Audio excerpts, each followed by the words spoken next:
नमस्कार। सूरसागर के भ्रमर गीत के पदों को हमने पिछली कक्षाओं में पढ़ा।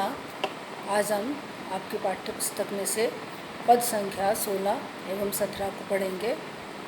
16वां पद है, सखी इन नैनन ते घन हारे, बिना ही ऋतु बरसत निसि बासर, सदा मलिन दौतारे। पूरग श्वास समीर तेज अति, सुख अनेक द्रुम डारे, वदन सदन करी बसे बचन खग, दुख पावस के मारे। दूरी दूरी बूंद परत कंचुके पर, मिली अंजन सौकारे, मानो परन कुटी शिव कीनी, विधि मूरत धरि न्यारे। घुमरी घुमरी बरसत जल छाड़त, डर लागत अंधियारे, बूढ़त ब्रजहि सूर को राखे, बिनु गिरिवर धर प्यारे। यहाँ पर गोपियों जो विरह का बहुत ही मार्मिक चित्रण किया गया है। गोपियाँ कहती हैं, एक सखी दूसरी सखी से कहती है, हे सखी इन नेत्रों से, सखी इन नैनन ते घन हारे, हे सखी इन नेत्रों से तो ऐसा लगता है कि मानो बादलों ने भी हार मान ली है। बिना ही ऋतु बरसत निसि बासर, सदा मलिन दौतारे। मेघ तो वर्षा ऋतु में ही बरसते हैं, लेकिन हमारे नेत्र तो हमेशा ही कृष्ण के विरह में बरसते रहते हैं, अर्थात हमारे नेत्रों से अश्रुधारा प्रवाहित होती रहती है। पूरग श्वास समीर तेज अति, सुख अनेक द्रुम डारे। बहुत ही सुंदर रूपक के माध्यम से बताया गया है कि ऊरग श्वास समीर तेज अति, सुख अनेक द्रुम डारे। विरह के कारण जो बहुत ऊंची ऊंची श्वासें हमारी हैं, उन ऊंची श्वासों के कारण अनेक सुख रूपी जो वृक्ष हैं वो गिर गए हैं। कहने का आशय यह है कि जब बहुत तेज़ हवा चलती है तो बड़े बड़े वृक्ष भी गिर जाते हैं। उसी तरह से इस विरह के दुख के कारण हमारे सारे के सारे सुख नष्ट हो गए हैं। बदन सदन करी बसे बचन खग, दुख पावस के बारे। बदन सदन, बदन अर्थात मुख, सदन यानी घर, मुख रूपी घर के अंदर करी बसे बचन खग, बचन खग यानी वचन रूपी खग, वचन रूपी पक्षी, दुख पावस के मारे। वर्षा ऋतु के दुख के कारण, जिस तरह वर्षा ऋतु होती है तो वर्षा ऋतु में पक्षी बिल्कुल भी बाहर नहीं निकलते हैं, अपने घोंसले में ही रहते हैं, उसी तरह से दुख रूपी वर्षा ऋतु के कारण, और दुख किसका है? कृष्ण के विरह का जो दुख है उसके कारण हमारे मुख से वाणी इसी तरह नहीं निकलती है, हमारे मुख से वचन उसी तरह नहीं निकलते हैं जिस तरह से कि वर्षा ऋतु में पक्षी अपने घोंसले से बाहर नहीं निकलते हैं। दूरी दूरी बूंद परत कंचुकी पर, मिली अंजन सौकारी। आँखों में काजल लगा हुआ है और आँखों से विरह के कारण अश्रुधारा प्रवाहित हो रही है। अंजन काला होता है।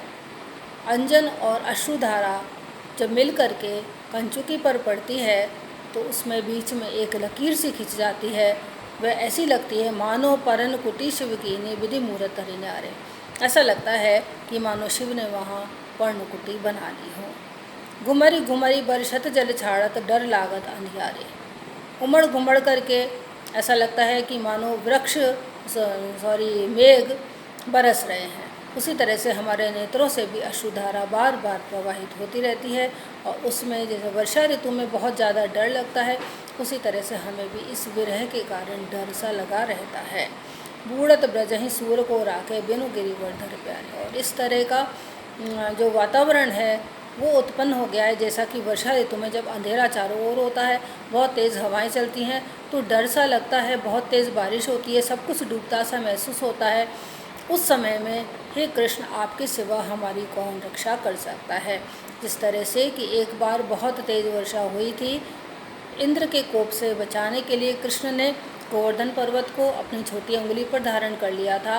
तो यहाँ पर गोपियाँ उसी उदाहरण को देते हुए कहती हैं कि जिस तरह उस समय आपने हमारी डूबने से रक्षा की थी, आज भी इस विरह रूपी जल में डूबने से, विरह के दुख में हम जो डूबी जा रही हैं उसमें डूबने से केवल आप ही बचा सकते हैं, आपके सिवा और कोई भी नहीं बचा सकता है। यहाँ पर हमको रूपक, उत्प्रेक्षा, सांग रूपक, प्रतीक और विभावना अलंकार देखने को मिलते हैं, और विरह का अत्यंत मार्मिक चित्रण यहाँ पर किया गया है।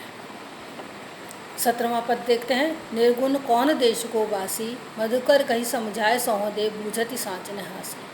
को है जनक कौन है जननी, कौन नारी को दासी, कैसो वरन भेष है कैसो कही रस में अभिलाषी।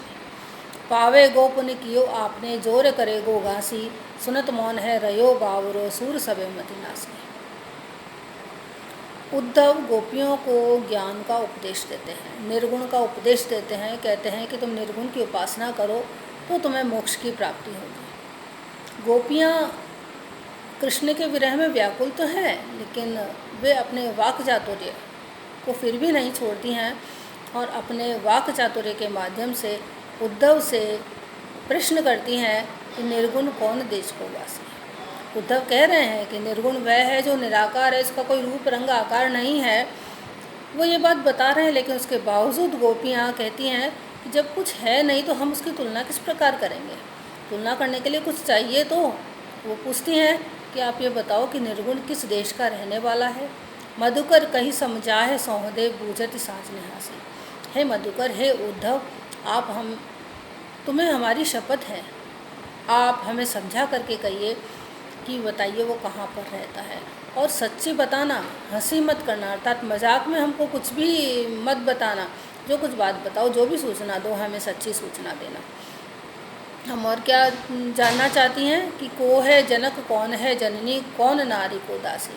उनके पिता कौन है, उनकी माता कौन है, उनकी पत्नी कौन है और उनकी दासी कौन है। अर्थात उनका थोड़ा परिचय तो दो, जिससे कि हम अपने कृष्ण से उन तुम्हारे निर्गुण की तुलना कर सकें। कैसो वरण वेश है कैसो कही रस में अभिलाषी। उनका कैसा वर्ण है, वो गोरे हैं, काले हैं, कोई वर्ण तो होगा। वेश है कैसे, उनका कैसा वेश है, उनकी वेशभूषा कैसी है, वो क्या पहनते हैं, इन सब बातों के बारे में बताइए।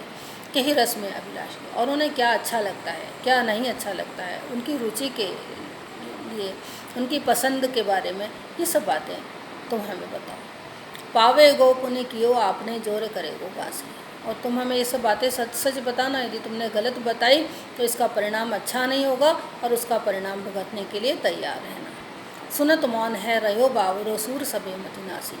जब उद्धव ने गोपियों के इस तर्क को सुना कि तुम जो मानने के लिए कह रहे हो, बस हमें तो केवल उसका परिचय चाहिए, इतनी छोटी सी बात है। जब वो एक छोटी सी बात पूछती हैं तो उद्धव निरुत्तर हो जाते हैं और वो बिल्कुल मौन हो जाते हैं। मौन होकर के वो बावले से गोपियों की तरफ देखने लगते हैं। सूरदास कहते हैं कि ऐसे ज्ञानी, ऐसे जो उद्धव हैं, उनकी सारी की सारी बुद्धि ऐसा लगता है कि मानो नष्ट हो गई, उन्हें कुछ कहते नहीं मनता। यहाँ पर सगुण पर निर्गुण की और भक्ति की तर्क पर विजय बताई है कि गोपियाँ हैं वो सच्ची भक्त हैं, वो तर्क से इस चीज़ को नहीं देख सकती हैं। तो तर्क इस चीज़ों को मानने के लिए कहीं भी सहायक नहीं हो सकता। तर्क के माध्यम से हम कभी इस भक्ति को प्राप्त नहीं कर सकते। यहाँ पर इसी बात को बताया है। गोपियाँ कहती हैं कि हम निर्गुण की उपासना करने को तो तैयार हैं, लेकिन पहले हमें थोड़ा निर्गुण का परिचय दे दो। उस निर्गुण का परिचय प्राप्त करने के लिए ही जब गोपियाँ बहुत ज़्यादा आग्रह करती हैं तो उद्धव निरुत्तर हो जाते हैं। तो यहाँ पर इस पद में गोपियों का वाक चातुर्य हमको देखने को मिलता है और व्यंग्यात्मक शैली के द्वारा इसमें निर्गुण का खंडन किया गया है। धन्यवाद।